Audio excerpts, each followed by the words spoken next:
다혜씨, 제가 저번에 하나 빠뜨린 게 있는데, 그 베트남 커피에 지금 제가 이렇게 시가 같은 거 하나 들고 있잖아요. 네. 다혜씨 한 개 한번 맡아보세요. 이게 시나몬 스틱이거든요. 그러니까 베트남에서는 이런 시나몬 스틱 굉장히 많아요. 그래서 베트남 커피 내린 데다가 이 스틱으로 한번 이렇게 저어주는 거야. 이렇게 저어주잖아. 그러면 스푼 대신 요거를 이용해서 저어주고 이렇게 내려놓으면 커피를 마시는 내내 시나몬 향이. 네. 그 커피의 부드러움과 시나몬 향의 향긋함 되게 좋잖아요. 네. 그러니까 이 시나몬 스틱 굉장히 좋아요. 이렇게 해서 하고, 그 다음에 또 말렸다가 또 쓰고, 그다음에 말렸다가 또 굉장히 재활용도 되네요. 예, 오래 쓰니까 요 시나몬 향 한번 스틱 이용하셔도 좋을 것 같고요. 다혜씨, 오늘은요, 네. 다혜씨하고 조금 네. 난이도 있는 커피를 좀 만들어 볼 거예요. 커피의 꽃이라고 불리는 블렌딩이에요. 블렌딩이 뭐예요, 다혜씨? 섞는 거야. 그렇지, 섞잖아요. 네. 블렌딩 섞어서 먹잖아요. 네, 커피에도 블렌딩이 있어요. 아이스 그렇죠. 블렌딩. 그렇지. 아이스 블렌딩, 네. 뭐 에스프레소도 블렌딩하고 막 이러잖아요. 네. 이 한 스트리트 종류의 커피만으로도 완벽한 커피가 있지만 사람에 따라서 느끼는 게 다 다르잖아요. 커피도 마찬가지예요. 커피도 어떤 커피를 마실 때 그 자체로도 좋지만 여기에 좀 부족한 맛을 채우고 싶다는 생각을 할 때 하는 게 뭐냐면 블렌딩이에요. 네. 그리고 이 블렌딩은 각각의 때에 따라서, 장소에 따라서, 또는 아니면 어떤 행사나 기분에 따라서 충분히 많이 만들 수 있어요. 그래서 커피는 이렇게 각 나라별로 여러 종류의 커피가 있지만 블렌딩까지 합한다면 커피 종류가 어마어마하게 많겠죠. 셀 수가 없어요.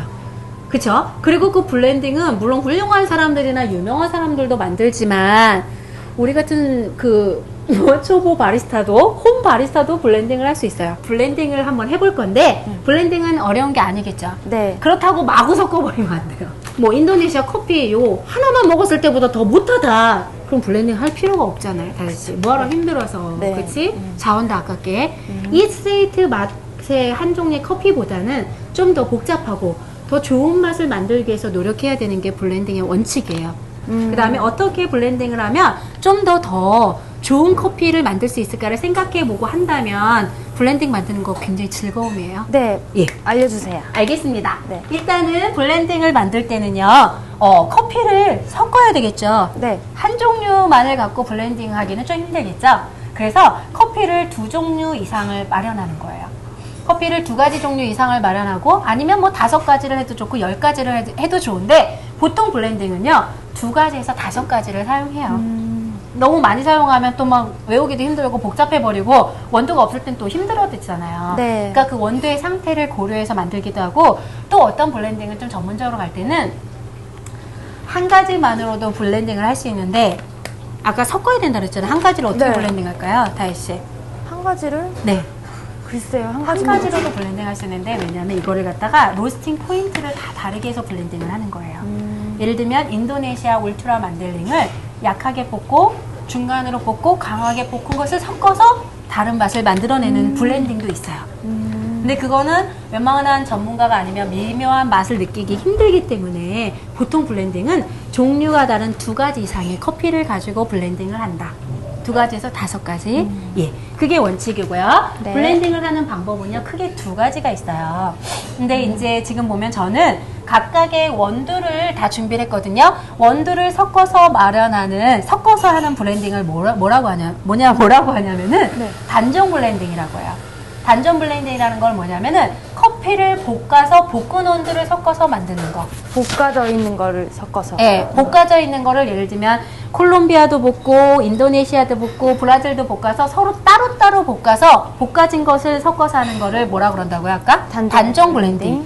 그러면 그거 하기 전에 생두를 섞어버리는 거야 미리. 생두를 섞어버리면은 네. 그거는 뭐냐면 혼합 블렌딩. 그러면 생두를 섞어서 같이 로스팅을 그렇지, 한 번에 딱 거예요? 로스팅을 하는 거예요. 생두를. 굉장히 간편하겠죠? 네. 간편한데 문제점이 하나가 있죠. 이렇게 생두를 섞어서 혼합 블렌딩을 하게 되면 로스팅을 한 번 해야 되는 간편함은 있지만 얘네들이 다 로스팅 포인트가 다르거든요. 로스팅 포인트가 네. 다르기 때문에 좀 제대로 된 로스팅 그거 포인트를 맞추기는 힘든 거죠.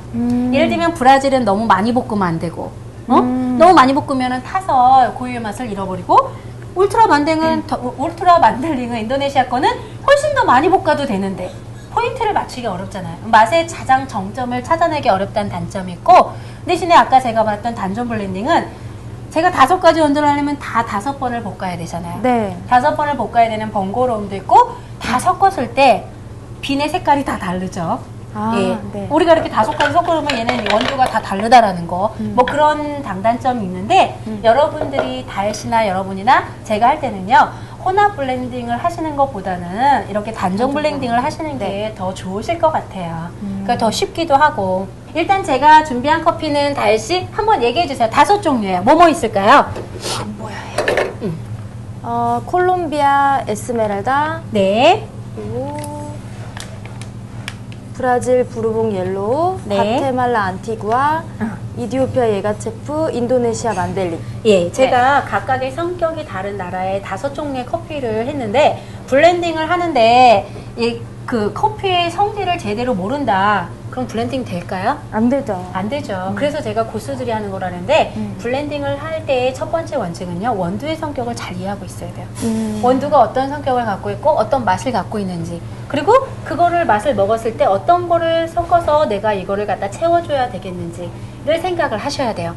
그럼 한번 오늘 갖고 네. 있는 5가지의 원두의 성격을 한번, 모르시는 분도 있을 수 있잖아. 다시 한번 짚어보고 그 성격을 잘 안 다음에 다혜씨가 만들고 싶은 맛을 말로 표현한 다음에 그거를 섞은 거예요. 실제로 우리가 단정 블렌딩을 한 다음에 내려서 평가를 해보는 거. 다혜씨 어때요? 재밌을 것 같아요. 예, 그게 블렌딩 첫 번째 단계 네. 수업이니까 네. 다혜씨 한번 우리 원두의 성격부터 알아볼까요? 네. 콜롬비아 에스메랄다. 배웠어요, 이거. 네. 에스메랄다. 콜롬비아 에스메랄다 슈프리모죠. 네. 그 종류는 어떤 맛의 특징을 갖고 있을까요? 콜롬비아 원두의 특징. 콜롬비아. 네. 중후한 맛. 중후한 맛, 바디감이 강하다. 또 신맛도 약간 있다. 남성적인 느낌? 그렇지, 남성적이고 또 복합적인 그런 맛도 가지고 있다. 뭐 고소한 맛도 있고 단맛도 가지고 있고 신맛도 갖고 있어. 얘가 골고루 갖고 있기 때문에요, 블렌딩을 할 때 기본적인 성향을 가지고 있는 원두를 많이 쓰게 되면 블렌딩이 실패할 확률이 적겠죠. 콜롬비아는 그런 원두예요. 네. 네. 그 다음에 다혜씨 두 번째는 브라질 옐로우 부르봉 옐로우. 많이 순한 커피로 기억하고 있어요. 그죠. 순한 맛이요. 브라질 커피도 역시 무난하다. 그 블렌딩을 할 때 베이스가 되는 커피거든요. 네. 예, 브라질 커피는 부드러운 쓴맛이 특징이고 단맛이 많아요.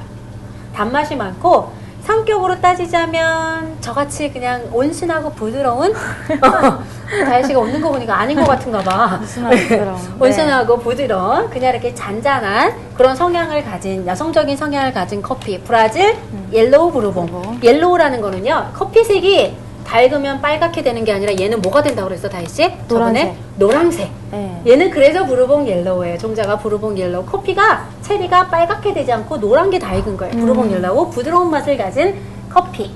잘 기억하세요, 여러분도. 이런 걸 기억을 하셨다가 섞을 때 어떤 걸 섞으면 어떤 맛이 나오겠다라는 걸 예측을 하셔야 돼요. 그리고 과테말라 안티구아.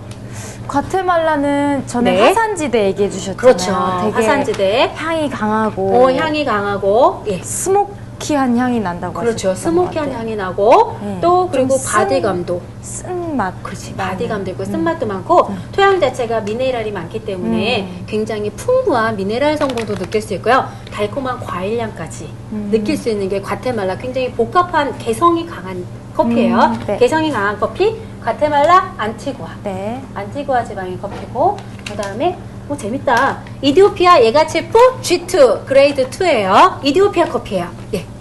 이디오피아는 예가체프는 전에 제가 이거 향이 굉장히 독특해서 제가 좋아했던 걸로 기억을 하거든요. 네. 이제 약간 막 꽃향기 같은 것도 나고, 그렇죠. 약간 먹었을 때 군고구마 같이 이렇게 달달하면서 그렇지. 그런 부드러운. 감칠맛도 맞아요. 네, 우리 제가 제일 좋아하는 원두. 굉장히 우리 다혜씨가 좋아하기도 하고, 다혜씨 같이 얼굴도 예쁘고